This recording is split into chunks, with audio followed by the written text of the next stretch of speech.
Hello YouTube. Today I'm going to talk about Revolved boss base.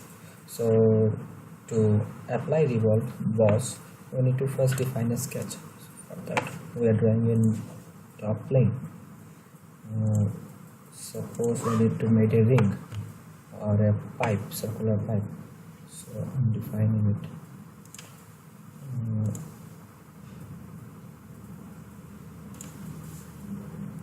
Now we have to also define an axis around which it will revolve.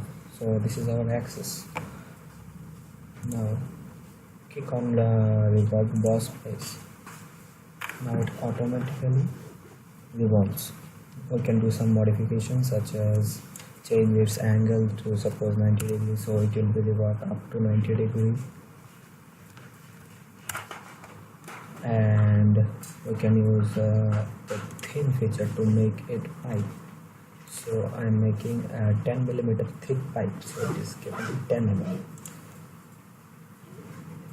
So now to see the thickness, you can select front plane, and this is the section view. So clicking it will show you the pipe section.